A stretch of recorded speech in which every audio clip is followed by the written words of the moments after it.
We're gonna do a quick little stencil. So I'm gonna use some sticky grid. Sticky grid is cool. It's just like, well, that's it. It's in a pack. Okay. It's 5 sheets of the most magical medium I've seen in the art world forever. I think it's awesome. It's just like a giant little creative sticky, right? So it's got this paper tab. You're gonna peel off one side, it's sticky.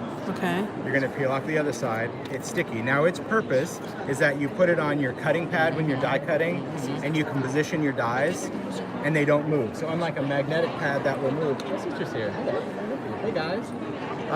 When you're working with a magnetic pad, those wanna jump around, right? This is gonna stick so you can, if you have an alphabet die, you can spell it out. For me, as a mixed media maker, stenciler, stamper, magic. Whoop, because I can stick this down, stick it in my hand. I can put that down and I can place down my substrate, and now this is not going to go in. Okay? No. Yeah. And you use it again and again and again and again. And these, I just get rid of them because I have just sticky grid like stuck to the wall, stuck to wherever. When you need it, you just peel it off and use it again, right?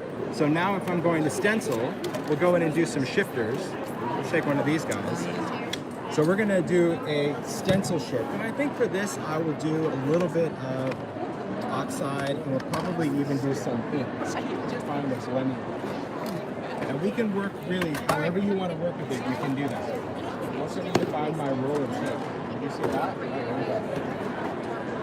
Everything I need is in the drawers, Ben. Okay. So I like to make sure that my paper stays put. I'm a huge fan of stenciling with tape simply because I can create a hinge. So I always do that at the top. So the nice thing about this is that it's never going to impact my background. I was concerned that I didn't clean off my mat in that. Dang it, I didn't. That's all right. Didn't want to have to break out the alcohol this early, but I'm doing it. Yeah. Rubbing alcohol or hand sanitizer, you can hear that? Squeaky clean. Yeah. So, although it may look clean, if something's not sticking, that means there's some sort of medium on there. So break out the alcohol if you need to. Or vodka or gin or whatever. Okay, so when I'm working with this, What's happening? I'm just going to use a blending brush. Now these are unmarked. Thank you, Ranger. So by the end of the weekend, they will just be a party in a box. Okay, this is a nice clean blending brush. Normally, if you saw the video last year, I like to mark mine with color. You can use a Sharpie, you can use nail polish, paint, but if you have a brush dedicated to a color family, right? A red, orange, yellow, green, blue, purple, then you don't have to worry about cleaning them completely. The nice thing about this is we can use different colors and different mediums simply by cleaning this off on a baby wipe. Okay? But I just think it's really nice if I have a dedicated brush. So let's start with the shifter. I think I'm going to go in with some rusty hinge because it's here. Or we get another color. And you can do this with a blending tool. You can do this with a spray, whatever it is you want to do. But this one's nice because it's just going to allow me to kind of go in and move this around. Okay, just put some color on there. I'm just going to create a fade. It's one of the things I like about these brushes. They just make you look like you know what you're doing. So if you're a blending tool challenge with that circular motion, hello, Vicky, how are you? You get that really great soft gradation, like instant, okay? You don't have to worry about circle marks or anything like that. Now, if I'm going to clean this, again, a baby wipe. Or in this case, something that I think is a baby wipe. Because any water-based medium will clean off of your brush.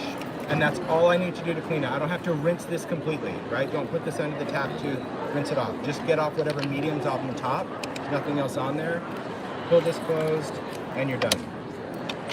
Let's talk about a shifter. A shifter is very cool because it is a stencil designed to shift to create a repeat pattern, okay? When you first get a shifter, and they have some hanging up on the other side, it's basically a stencil that has a cutout design and a laser etched design. Oh, I hear some magic. Yeah. So that laser etched design is what's in the middle, okay?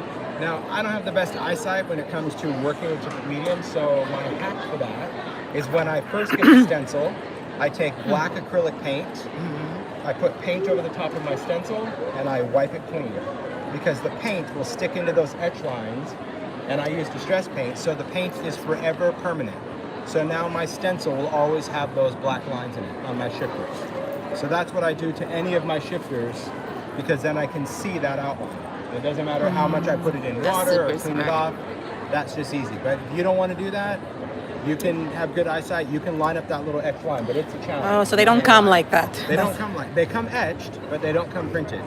Stampers Anonymous, U.S. company. So to have somebody sit there and try to match up that pattern and print it each time, it was just too. I mean, the stencil would have been $10. And like, I can put black paint on it one time. I can spend 10 minutes of my crafting life. After all, I'm a crafter. We have paint.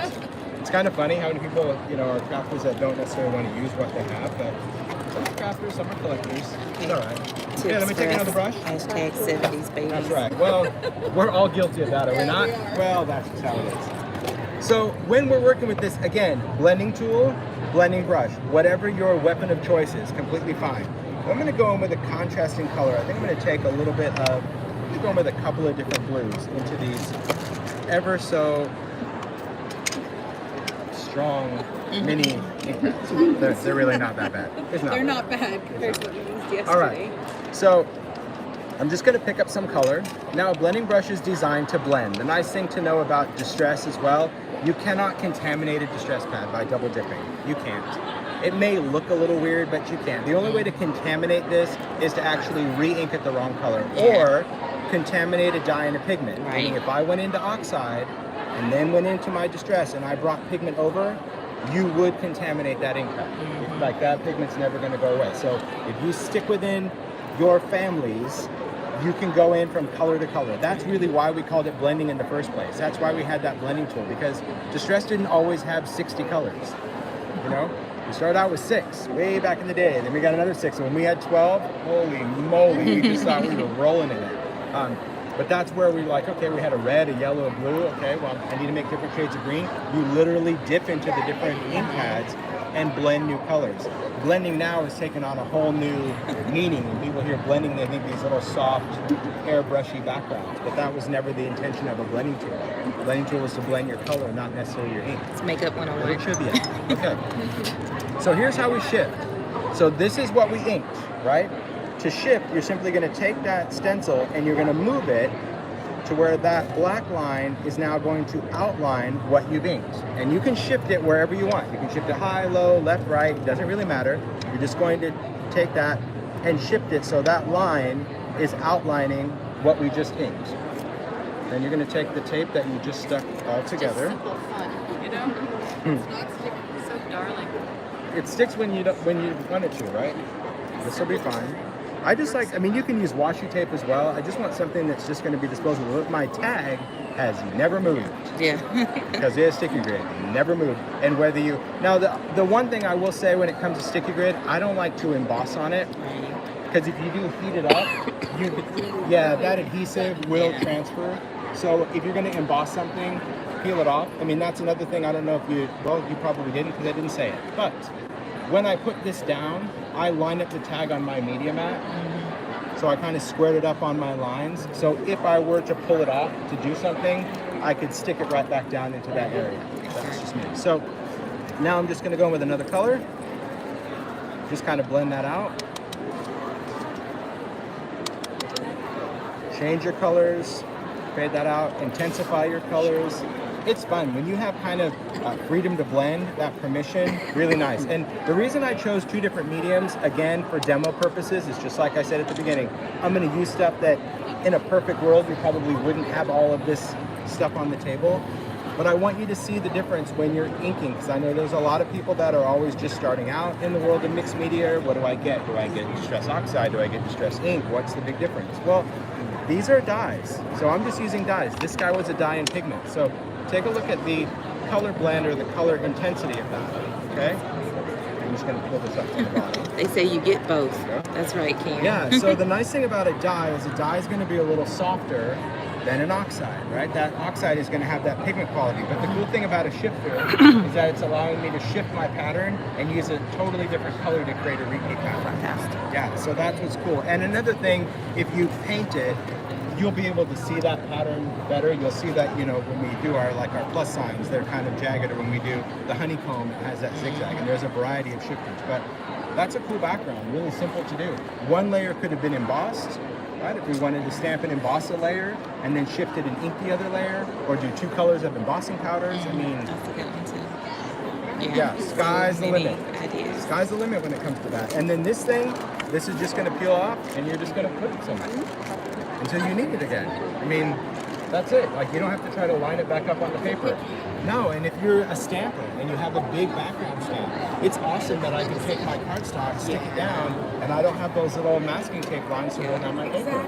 I have my name. Yeah, I mean, this silly little bag is like, it's